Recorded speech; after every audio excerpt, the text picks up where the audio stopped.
J'ai pris la présidence sortie 2015 après Laurent Mignot.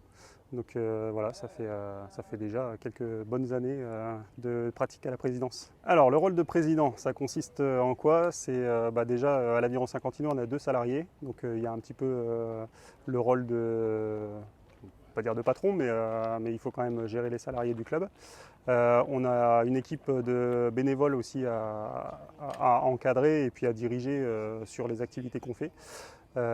Notamment cette année, puisqu'on a le centenaire de l'Aviron Saint-Quentinois, donc on a beaucoup d'actions sur toute l'année. Alors, comment on est président à distance? Eh ben, grâce aux nouvelles technologies, on fait des visios, on s'appelle, et puis on a des bénévoles et puis les salariés sur place qui font le boulot. Donc c'est un peu plus compliqué parce qu'on n'est pas sur place et on ne voit pas tout ce qui se passe régulièrement. Mais voilà, jusque-là, ça se passe très bien, quoi. J'ai fait 20 ans d'aviron avant d'être à la présidence, dont 14 années en équipe de France.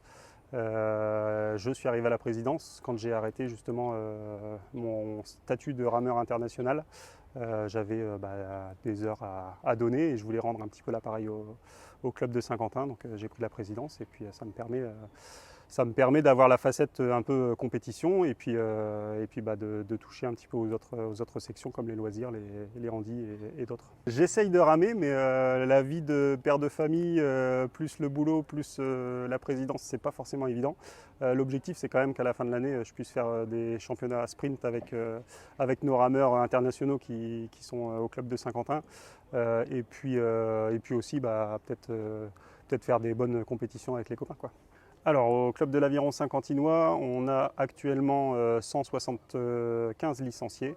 On a 105 garçons et le restant en filles. À partir de quel âge on peut faire l'aviron? Sur l'eau, à partir d'une dizaine d'années, quand on commence à avoir les bases au niveau natation, puisqu'on demande quand même de savoir nager. Il existe également un créneau pour les tout petits, donc les 6-10 ans. Ça s'appelle l'Avikids, c'est le samedi matin et ça se fait en salle. C'est des activités ludiques autour des rameurs de salle et puis l'occasion de faire des activités à l'extérieur aussi avec le ballon, les choses comme ça. Autour de l'aviron, on n'est pas que sur le mode compétition, on a beaucoup de sections qui gravitent autour. On a des sections avec les entreprises, on fait le challenge interentreprise le 18 juin. On a tout ce qui est loisirs, Avifit. Donc l'Avifit, c'est en fait des mouvements de fitness qui sont réalisés sur un rameur avec un encadrant qui est formé pour animer la séance avec de la musique derrière. Donc c'est vraiment une salle de fitness et on est sur les ergomètres. C'est très apprécié et ça se développe de plus en plus, donc c'est vraiment super. À côté de ça, on a les créneaux handis, on a les scolaires, l'école d'aviron, on a beaucoup de choses qui gravitent autour. En gros, on essaye de toucher tous les publics pour que tout le monde puisse trouver sa place au sein de l'Aviron Saint-Quentinois. Alors oui, cette année, grosse surprise, l'arrivée de Maya et Joséphine Cornu d'Anjou. Deux rameuses internationales qui ont été formées au club de l'Aviron Saint-Quentinois, qui sont parties quelques années à Libourne et qui nous reviennent cette année. Donc vraiment génial puisque elles ont pour objectif les Jeux de Paris 2024.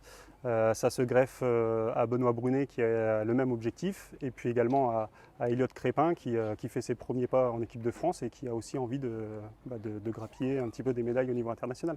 On a Bruno Dumay. C'est un petit peu les fondations de l'Aviron Saint-Quentinois. Il est là depuis toujours et si vous voulez en profiter, il faut se dépêcher puisque dans quelques années, il profitera de sa retraite. Et puis on a Étienne Delot qui a été un rameur également formé à Saint-Quentin et qui est salarié du club depuis 3 ans et qui apporte beaucoup de nouveautés au niveau du club sur la gestion des sections handi, la gestion de la Vifit également. Donc voilà, on a l'expérience et la jeunesse, donc on est vraiment très bien doté. Beaucoup de projets à venir, notamment avec le centenaire de l'Aviron Saint-Quentinois. En décembre 2022, on aura 100 ans, donc on va montrer qu'on est encore jeune et faire beaucoup d'actions toute l'année. On aura sur le mois de juin, donc j'en ai parlé tout à l'heure, le challenge interentreprise, le 18 juin. Fin août, on aura une régate super sprint, donc qui se déroulera sur les temps d'île. Donc ça sera des courses en duel sur 300 mètres. On va essayer de représenter les nations pour que ça tourne autour de la Terre des Jeux 2024. Et puis sur le mois de décembre, le gros événement, c'est le championnat départemental et régional indoor qui se déroulera au Palais des Sports le 3 et 4 décembre. Et puis le 3 au soir, il y aura la soirée de gala pour qu'on puisse souffler nos bougies justement. Donc voilà, et ce qui est intéressant sur la compétition indoor du mois de décembre, c'est que le dimanche 4, c'est ouvert à tout le monde, les associations sportives, les entreprises, les collèges, la personne lambda qui a envie d'essayer l'aviron, c'est ouvert à tout le monde et on fera en tout cas un plaisir de vous accueillir.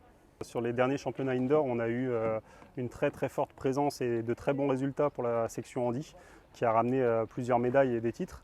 Ça souligne le développement de cette section qui est encadrée par Étienne Delot, qu'on a recruté récemment et qui a ce gros projet, en tout cas qui le porte dans son cœur, et on voit qu'il y a vraiment de belles choses à faire avec des personnes qui sont très motivées pour justement faire comme tout le monde et gagner des médailles sur des championnats. Et quelque part, le sport handi, en fait, le handicap, on le met sur le bord quand on monte dans le bateau. Voilà, ce qui est génial, c'est qu'en aviron, on adapte les bateaux pour tous les handicaps. On laisse le handicap sur la berge et puis on monte sur l'eau et on se fait plaisir pendant une séance d'1 heure à 2 heures. Et après on revient à la vie quotidienne, quoi. Pour adhérer à l'Aviron Saint-Quentinois, soit vous avez le site internet www.aviron-saint-quentinois.fr. Sinon, vous venez nous voir directement ici, les mercredis après-midi à partir de 13h45, 14h. Et puis également les samedis après-midi sur la même tranche horaire. On fera un plaisir de vous mettre sur l'eau, de vous donner une séance d'initiation gratuite. Et puis si ça vous plaît, on signe et puis voilà, c'est parti.